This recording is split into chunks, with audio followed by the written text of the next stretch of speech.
The day my father died, I didn't cry at the funeral, not because I didn't love him. I loved him more than anything in this world.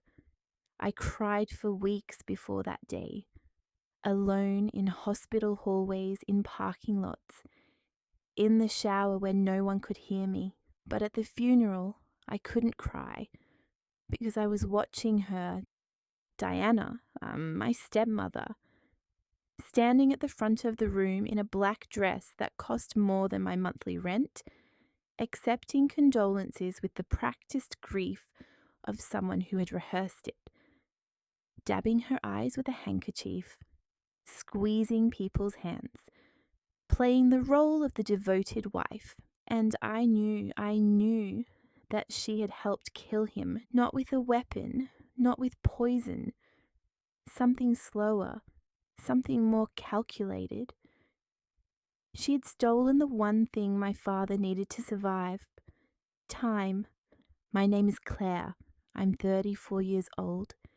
And this is the story of how I watched my father die, while the woman standing next to his coffin made sure it happened on her schedule. And how I made sure she paid for every single second of it. My father, Robert, was the kind of man who remembered everyone's birthday but forgot to eat lunch. A civil engineer who had built half the bridges in our county and spent his weekends coaching youth soccer. He had rough hands and a quiet laugh, and he always smelled like sawdust and coffee. My mother passed away when I was 11, breast cancer. It was fast, just under a year from diagnosis to the end. My father never really recovered from it. He kept going, kept working, kept showing up for me, but something in him went quiet after she was gone, like a radio that still plays music, but at half the volume. For 15 years, it was just the two of us. I went to college, came back, started my career in accounting. We had Sunday dinners every week without exception. He taught me how to change a tire. I taught him how to use his smartphone. We were fine. We were more than fine. Then, 6 years ago, he met Diana at a charity gala. She was 41, he was 62. She was a real estate agent with sharp cheekbones and a way of making every man in the room feel like he was the most interesting person she'd ever met.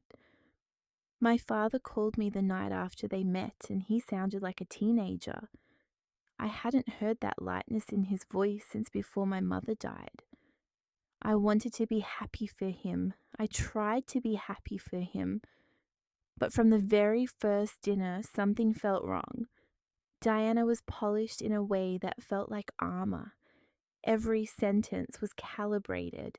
Every compliment landed just a little too perfectly. When she looked at my father, she looked at him the way someone looks at a property they're considering buying, appreciating the value, calculating the return. I told myself I was being paranoid, that I was a grieving daughter who didn't want to share her father. Maybe that was part of it, but my gut never settled. They married 18 months after they met. I was a bridesmaid. I smiled in every photo. 2 years into the marriage, my father was diagnosed with a heart condition, hypertrophic cardiomyopathy, a thickening of the heart muscle that, if left untreated, could lead to heart failure or sudden cardiac death. His cardiologist, Dr. Patel, was clear. With the right medication and a minimally invasive procedure called a septal myectomy, my father could live a full, normal life for decades. The procedure had a high success rate. The recovery time was 6 to 8 weeks. It was not optional. It was necessary. My father told me about the diagnosis over the phone on a Tuesday evening. He sounded calm, almost too calm. He said Diana had already been looking into specialists and that they had an appointment with a second cardiologist the following week. I flew home that weekend. I sat with my father in his kitchen, Diana's kitchen now, all white marble and stainless steel, nothing like the warm chaos I grew up in, and I asked him directly, "Dad, are you going to have the surgery?" He hesitated. Hmm? That hesitation lasted 18 months. What I didn't know then, what I would only piece together much later, was that Diana had already begun her campaign. Not loudly, not obviously, slowly, systematically. She found a naturopathic practitioner who told my father that the surgery was aggressive and that lifestyle changes could achieve the same results. She sent him articles, cherry-picked, misleading, about surgical complications. She filled the kitchen with supplements and organic juices and scheduled meditation retreats. She framed it all as love, as care, as protecting him from the medical establishment that just wanted to cut people open for money. My father was not a stupid man, but he was a man who had spent 15 years being lonely, who had finally found someone who seemed to adore him, and who desperately wanted to believe she was taking care of him. And Diana was very, very good at seeming like she was taking care of him. Every time I raised the surgery with him, Diana was there, subtly steering the conversation, reminding him of a bad experience a friend had with a similar procedure, touching his hand and saying, "We just want to make the right choice, don't we, sweetheart?" I started calling Dr. Patel's office directly. The nurse told me my father had cancelled 2 follow-up appointments. I confronted my father about it. He got defensive.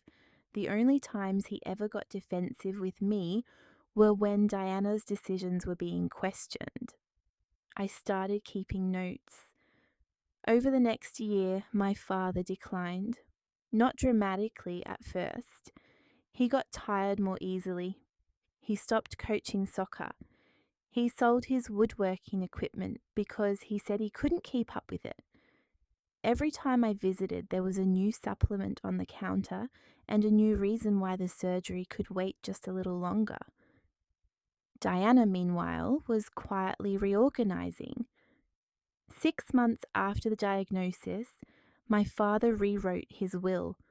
I only found out because his longtime attorney, Mr. Hargrove, retired and sent my father his files, and my father mentioned it over the phone in a way that seemed almost rehearsed, like he'd been coached on how to tell me. The new will left everything to Diana: the house, his investment portfolio, his pension, the small lake cottage where I'd spent every summer of my childhood. "It makes sense, Claire," he said. "She's my wife. You're established. You have your career." I asked him when he'd made the change. 8 months ago, he said. 2 months after the diagnosis. I sat with that for a long time. I hired a private investigator. Not to find anything dramatic, I just needed to understand who Diana was before my father. What came back was illuminating. Diana had been married twice before.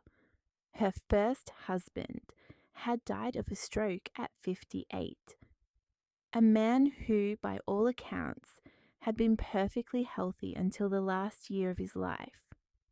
Her second marriage had ended in a large settlement after her husband claimed she had been financially controlling and had isolated him from his family. The case was settled out of court. There was a non-disclosure agreement. I brought all of this to my father. I sat across from him at his kitchen table, her kitchen table, and I laid it out. Calmly, with documentation, he told me I was jealous, that I had never accepted Diana, that I was trying to destroy his happiness because I couldn't cope with him moving on from my mother. Diana stood in the doorway the entire time, silent, with tears running down her face. I drove home and I cried for 3 hours straight. Then I got back to work. My father's condition worsened significantly in month 14. He was hospitalized twice for irregular heartbeat. Dr. Patel told him in no uncertain terms that the window for the procedure was narrowing, that the longer they waited, the higher the surgical risk, and the lower the probability of full recovery.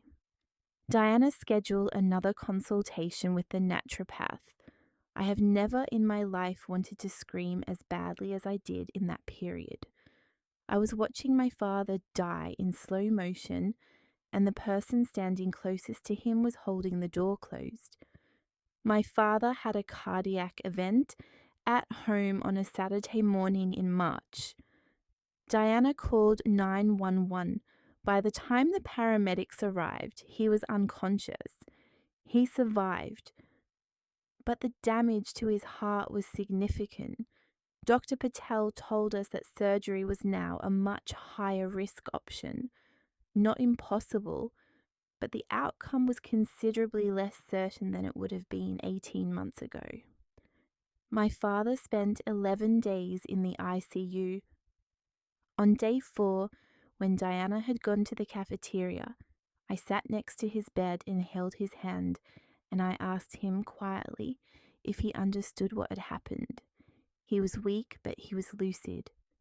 He looked at me with these eyes, my father's eyes, the same eyes that had watched me graduate and walk me down the aisle at my cousin's wedding, and teared up at every sentimental movie he pretended not to like. And he said, "Oh, Claire, I think I made a mistake." That was the first crack. Over the following days, while Diana managed visiting hours and charmed the nursing staff and positioned herself as the devoted, exhausted wife, I was doing something else. I had obtained through a contact at a legal firm information about Diana's first husband's estate. His children from a previous relationship had contested the will. The case had never gone to trial, settled privately, but the allegations in the initial filing were detailed and specific. Deliberate isolation from medical care, manipulation of estate documents, a pattern. I also had something else, something Diana didn't know about. 3 months earlier, I had placed a small recording device in my father's home office, legally with my father's knowledge, after he'd mentioned that Diana sometimes helped him remember conversations they'd had about finances.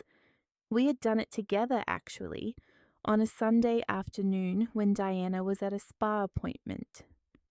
He had been more willing than I'd expected. I had 17 hours of recordings. I had not listened to most of them. I hadn't needed to yet. But in that hospital room, with my father's hand in mine and the steady beep of the monitor between us, I knew it was time. I drove home that night and I listened to every single one. What I heard made me sit on my kitchen floor for 40 minutes without moving. Diana in my father's office, on a call she didn't know was being recorded. "He's not having the surgery. No, I've managed that. Once this next quarter closes, yes, I need the market to stabilize first. The portfolio transfer is almost complete. I just need a little more time. A little more time." She needed him alive long enough to finish moving assets, and she needed him to not have the surgery. Because a successful surgery meant years more of my father being healthy and present, and potentially reconsidering the decision she had guided him into. She didn't want him dead. She just didn't need him alive for much longer. My father was discharged after 3 weeks. He came home fragile, quiet, and, for the first time, visibly uncertain about Diana. I moved fast. I retained an attorney. I brought the recordings, the PI report, the documentation on Diana's previous marriages, and a financial forensic accountant who spent 2 weeks reviewing my father's accounts. In that time, Diana had transferred approximately $340,000 from joint accounts into a private account in her name alone. She had also, 3 weeks before the cardiac event, updated the beneficiary designations on 2 of my father's life insurance policies, removing me and adding a trust she controlled. The attorney presented everything to my father on a Wednesday morning in April. I sat next to him. Diana was not present. She thought he was at a routine cardiology follow-up. My father read every page. He didn't speak for a very long time. Then he picked up a pen and began signing the documents his attorney had prepared. We filed for annulment the following day on the grounds of fraud. We simultaneously filed a civil suit for financial elder abuse and filed a complaint with the State Real Estate Licensing Board, as Diana had used her professional contacts to facilitate several of the financial transfers.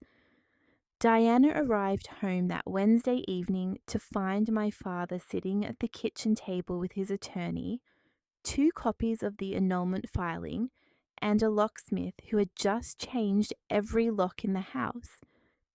I have been told by the attorney who was present that she went very still when she saw the documents, that she didn't cry, that she looked at my father for a long moment and then said quietly, "You should have just had the surgery, Robert." She knew exactly what she'd done. She had known the whole time. She left with 1 suitcase. The rest of her belongings were inventoried and held pending the civil proceedings. My father had the surgery 7 weeks later. The surgical team was cautious but skilled.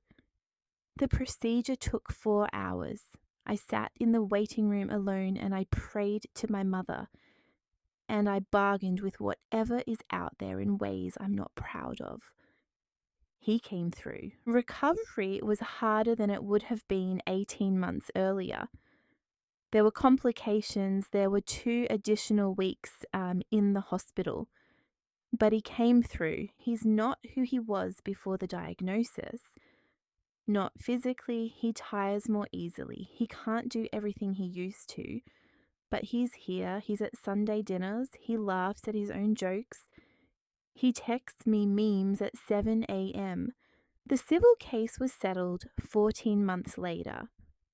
Diana returned $310,000 of the transferred funds as part of the settlement and surrendered her real estate license for 3 years. The criminal investigation, yes, a criminal investigation was opened after our civil filing, is still ongoing. I can't say more than that. Her first husband's children reached out to me after news of the case became public locally. We've spoken twice. Their story is different from mine in the details and identical in the shape. I think about the version of events where I didn't push, where I accepted that I was just a jealous daughter who couldn't let her father be happy, where I sat down and stayed quiet and let Diana have her timeline. My father would not have made it to that surgery. Some people are very good at making themselves look like love. The most dangerous ones make you doubt your own eyes. They make the people closest to the victim do the work of silencing the alarm. Trust your gut. Keep records. And don't let anyone convince you that watching someone you love get hurt is the same thing as respecting their choices. My father is alive. That's the whole story. That's the only ending that matters. My father was sitting in the living room when I arrived, his living room again, though it still felt like hers, the white marble countertops, the art she'd chosen, the furniture arranged to her taste. He hadn't changed anything yet. I don't think he knew where to start. I made tea. Neither of us had asked for it. I just needed something to do with my hands. We sat across from each other for a long moment without speaking, the kind of silence that isn't empty, It's full of everything that's been waiting. Ah, he spoke first. How long did you know? I set down my mug. I suspected from early on. I had evidence, real evidence, for about 4 months before I brought it to the attorney. He nodded slowly. He didn't look angry, he looked tired in a way that went deeper than physical exhaustion. Why didn't you come to me sooner? Huh? I did, I said. You didn't hear me. He flinched. It was small, barely a movement, but I saw it. No, Ikea. I know, he said quietly. I know I didn't. I had imagined this conversation many times. In some versions, I was calm. In others, I said things I didn't mean. But sitting there with him, with the tea going cold between us, I found that what I felt most wasn't anger. It was grief.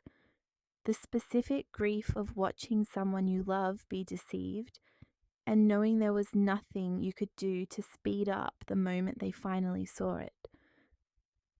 Dad, I said, I need you to understand something. I was never trying to take her away from you. I was trying to keep you alive. He looked at me then, really looked at me, and something in his face broke open in the quiet way that men of his generation allow themselves to break, not with tears, with stillness. I was so afraid of being alone again, he said, after your mother. I was so afraid that I stopped trusting my own judgment. I let someone else tell me what was real. I moved to the couch beside him. I didn't say anything. Some things don't need a response. We sat there for a long time.